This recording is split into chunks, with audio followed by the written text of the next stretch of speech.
it needs work. Richard Green is beginning an improved version of vocal vowels. The trickiest job is forming new air chambers which mirror the shape of a person's throat and mouth.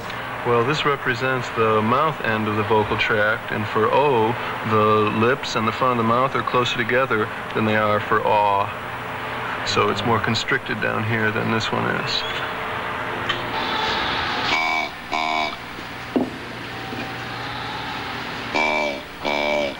It's better. How is it better? How's it different? It's more like O and less like aw. See this one?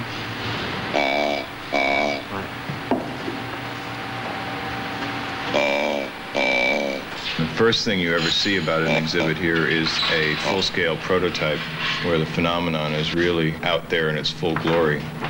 So there isn't anything drawn out on paper first. And that means that there's a heavy reliance on the machine shop, and there's a heavy reliance on tinkering around with actual equipment until you get to a point where you can see the exhibit. And then that prototype gets played with a lot of people, both visitors and also staff, actually staff at first and then visitors. And that really affects the way it gets built. And somehow that's the experience that gets passed on to the visitors, I think. What really interests me about the Exploratorium is that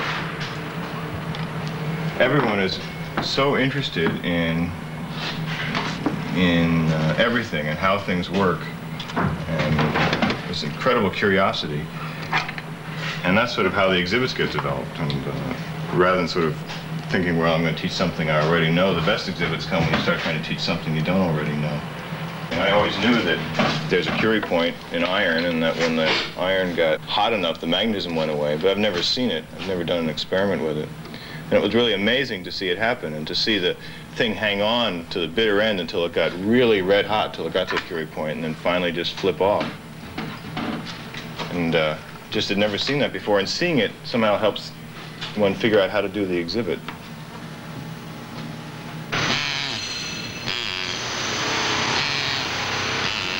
Well, this is lower, but other than that, I don't know. Yeah, I guess that's about all. Okay, what happens here then? This sounds better. This one. What's the difference? General physics. I don't know. There ruined is something pendulums about for it, though. You see an awful lot of springy hardware stuff. It does. It's like what Peter Stevens said when he came over. It looked like somebody went nuts in a hardware store. Okay, But I think it's pretty. Well, it's nice in a way, but it also may make it hard to see what it is you're trying to show. Okay. I'm going to make these. Maybe having the price tags, you know, and everything. That's part of it. I'm going to make these bearings. All it does is they go together when they're opposite, they go together when they're the same, and they exchange when they're, and that's all. That's great. But that's all it does. Yeah, that's quite a lot.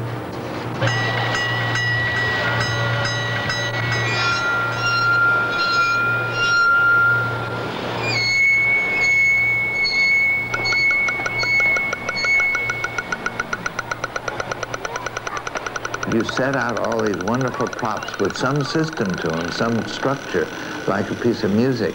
And then the public of all ages, all sizes, all levels of education use it in their own particular way. Very good. Steel, so that the way they vibrate, it's going to be squashed down and then come up like that. That's why the shape.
So what you see depends on the frame of reference you look at it with.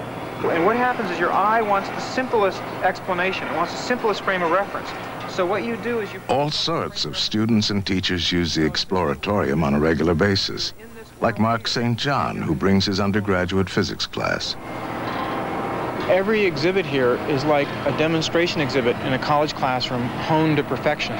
When we come here, it's like a smorgasbord of experience, and they can feel things and touch things and play with things, so that when I do the mathematics on the board, they have a sense of the phenomenon and almost in their bodies. A lot of physics is working with equations and using formal logic, and of course the real science involved often involves play and discovery and kind of what you learn before you know what you're studying.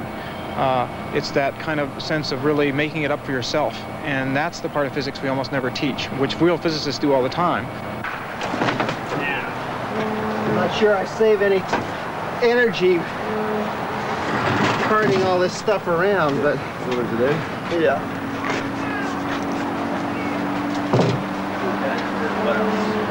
The last rack. Oh, this is a wonderful thing that Rick made. It's a disc from a plow. You could just put that out for people to beat on, and that would be kind of, it was part of a variation of the Bells exhibit. That would be kind of neat. If you tap it in various ways, it goes into various modes, and you hear just sometimes a low frequency just edge on, and other times you hear the higher frequencies. It's a really nice little... somebody's tightened this. It has wonderful mercury vapor tubes that light up blue in the bottom, and the jugs in the top light up, you know, a nice bright color. And it's all 1930-ish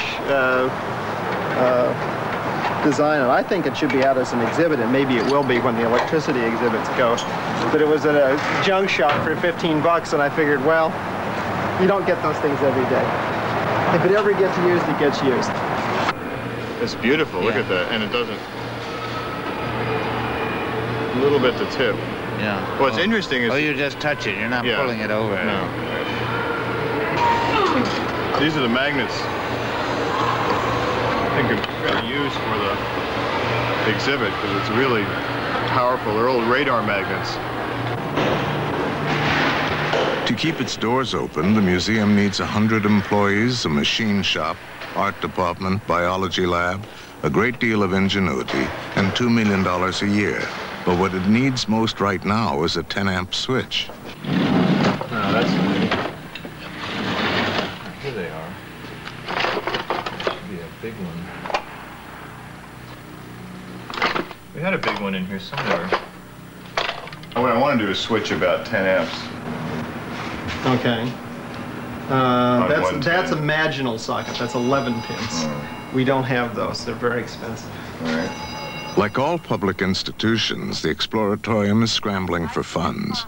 One new strategy is to rent out the museum for private parties. A group of bankers want to book the Exploratorium for a black tie affair, but they also want the explainers dressed up in black pants and white shirts. I think it's perfectly legitimate to tell the explainers that it's a fancy event, and if you're working that night, come dressed up. But let them decide what dressed up is. There are so many places where there are dress codes. When I was a service station attendant, you had this little outfit you had to wear. This isn't one of those places. And when I was at Macy's as a janitor, I couldn't wear tennis shoes. No one ever saw me. I couldn't wear tennis shoes. They'd react to that like... We were well ahead. I would say fine. But we never compromised those things. We've been broke many times. Not this broke. We all took a voluntary pay cut this year. But that didn't mean we started doing things differently just because we were in financial difficulty. This place has been in financial difficulty ever since it started. Well, Bob, I take a different tack.